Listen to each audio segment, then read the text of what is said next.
You're listening to Earth Oddity, a weekly odyssey into all the oddity planet Earth has to offer. And now, serving it up are Christopher Tiny Sullivan and John Long. Good morning, good evening, good afternoon. This is Earth Oddity Podcast. I'm John. I'm Tiny. And we're so happy you pressed play on our podcast. Once again, for many of you, could be the first time for one of you, or two, or maybe many people. What if this thing, what if I do something stupid and we get a ton of publicity and then we get like 1,000 new people listening to it? It could happen. Yeah, me doing something stupid definitely could happen. Anyway, so we're here to talk about odd news and the goings on of the lives of two Southern Baptist husbands, fathers, and members of community here in the West Central Alabama area. How was your week, Tiny? It was trying, but it's all right. Yeah. Trying? Yes. Okay. Sorry about that. I had an excellent week. Mm-hmm. Got a new truck, by the way. I was wondering whose truck that was. A little disappointed you hadn't even brought it up because it's been here for like 4 or 5 days, but whatever. Okay. There was a truck at your house at one point that was a similar color. Am I mistaken? I remember I asked you whose truck that was, and I think you said it was your dad's. Y'all were moving something, or okay. Well, my dad has a 1990 Toyota 2-wheel drive Tacoma. Okay. With a duct taped headlight in it and all that. Well, I've never looked too closely. Okay. Is it at least a similar shade, or am I completely Dad's truck is silver. Okay. This truck is gold. Okay. Because I only drive golden cars. My Avalon's gold. Yeah. And now I didn't get a new truck. This is a company truck. Oh, okay. But my sugar daddy, Shane, that's what they call him, Sugar Shane, bestowed that to me this week. It couldn't have came at a better time in my life. Because the Avalon is, some days it just doesn't want to crank. There's no rhyme or reason to it. It's just like you'll go out there and it's like, I'm not going to do it today. I don't feel like working today is what it says. But then the next day it'll crank up just fine. It's wild. Interesting.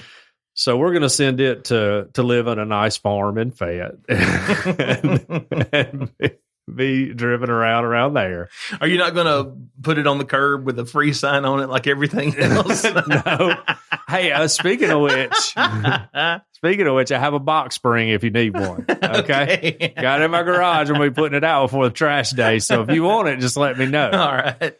I did that bicycle, get rid of it. Yeah, I noticed awesome. It was finally picked up. The first day I got the truck, all right, which was Tuesday or Wednesday. I don't remember exactly. Mm-hmm. Shane came and was just like, hey, come take a ride with me. And of course, I didn't ask any questions. I'm like, okay. I'm like a dog. You just tell me to go, I just go. Right. And we went and picked it up. Well, then, I'm on cloud nine. Been on cloud nine. Nicest vehicle I've ever driven. Doesn't have a tape deck. That's the only downside to it. You're going to have to break down and... It's got an auxiliary cord. I've already been thinking about it. You're going to have to get you an auxiliary cord. It does have satellite radio, which is cool. And I Bluetooth my phone to it, which the first thing I learned to do in the truck, figured out was that. Mm-hmm. And I played, like Grateful Dead on it, as I have on all vehicles. First music ever gets played in any vehicle I have is Grateful Dead. And going home, I was like tearing up. It was amazing. So... Because normally I've been wearing my headphones when I have to listen to music on my phone. But anyway, so the day I got the truck, I come home and it was Tuesday, because it was trash day and the bicycle was still there, which I slid over near to the trash thing, and I think the guys didn't know whether it was trash or like my kid left it there and I left it alone. Right. So I took a picture of it, put it on Facebook Marketplace, and immediately a lady I work with texted me and said, hey, I want that bike. I was like, great, I'm going to put it in the back of my truck. And so it worked out perfectly, and I took it to her. So then I didn't have to deal with anybody inboxing me stupid questions or anything like that. But they actually got it. Yeah. Because I know in times past, you've gathered something up to take it, and then it fell through. That's how you got a new rug. Yeah. Which because the lady told me she wanted it and I took it to work with me and then she never messaged me again. And I got mad and I just gave it away. I hate dealing with people like that. Yeah, you do. So this is a coworker. So I was like, I'm bringing it back to the office as soon as I'm done with lunch. And I took it and sat it right by the door and was like, here you go. You can get it. But I had a truck to put it in and all that, which that little bike would have fit in my car, but whatever. So anyways, I'm still on cloud nine. Washed the truck yesterday. Washed 4 cars yesterday, actually. Every car we have, we washed yesterday. I noticed that. Yeah. And again, I just assumed that truck was somebody else's that you were using. Well, I guess technically I was right. I say you are 100% right. But to me, it's mine. So, gotcha. And I'm gonna be driving it. I'm turning into a pickup man. I don't really know what that means.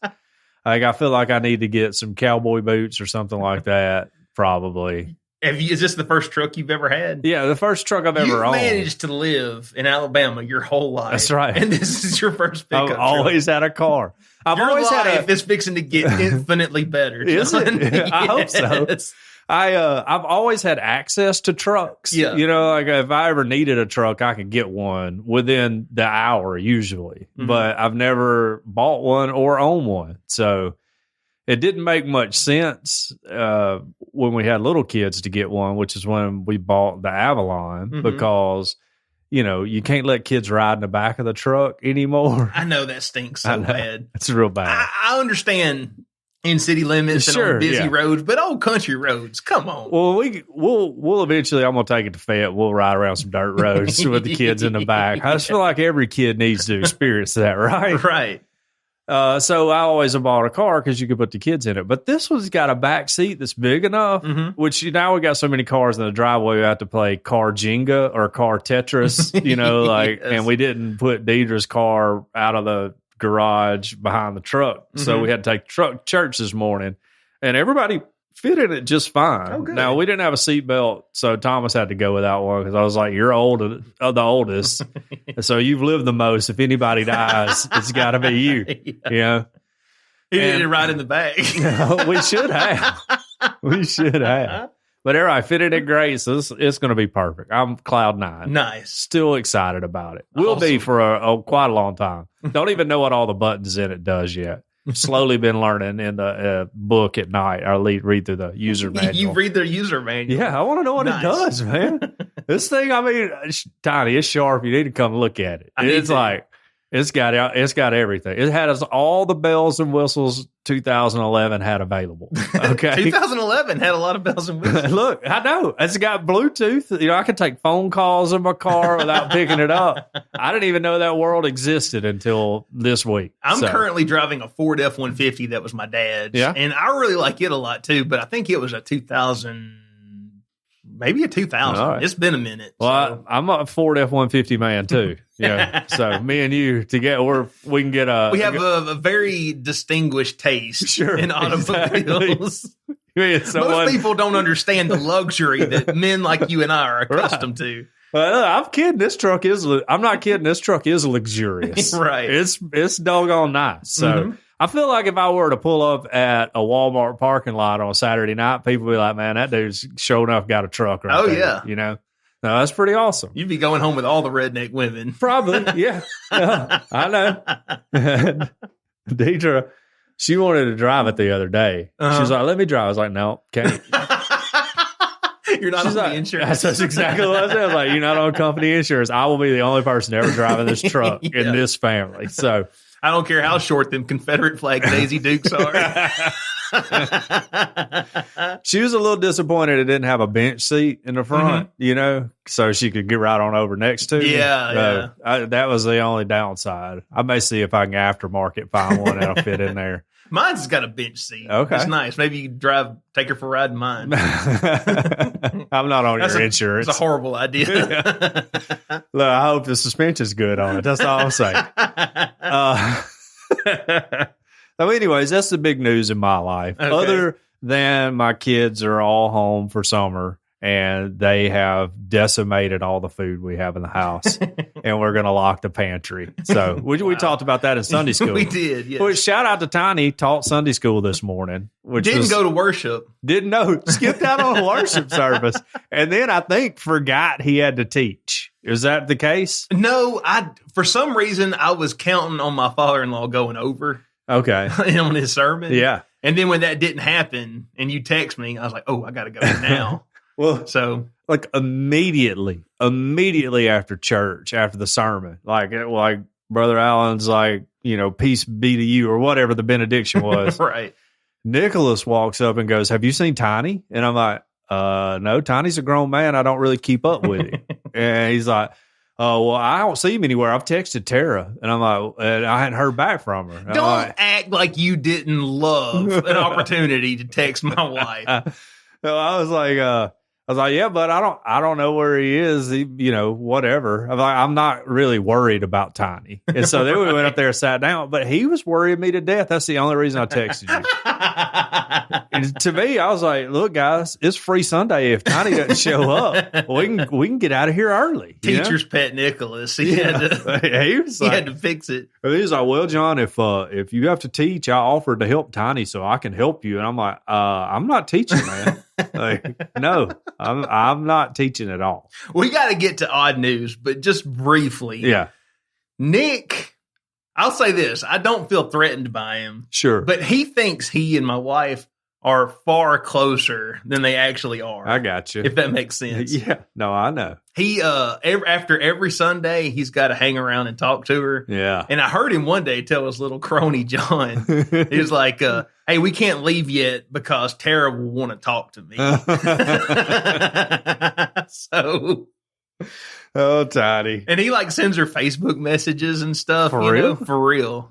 I don't know how I'd feel about that. I mean, I know you're not threatened, but I'd probably just be like, if it was anybody other than Nick, I wouldn't like it. Gotcha. But seeing as that it's Nick and she tells me everything that's going on. Yeah, no, I got you. Then it's not that big a deal. No, I could see that. Yeah. Well, let's talk about odd news. I don't know if you noticed that, but when I did finally come into Sunday school this morning, he said, so is Tara not here? No, did you notice that? Yeah. I did notice that. I done said the reason I didn't go to worship is because Tara had a UTI. She slept terrible last night. She asked me if I would keep the kids, and then she would get up so I could go teach Sunday school. Sure. Which she didn't do, by the way. Yeah. She was still asleep when I left today.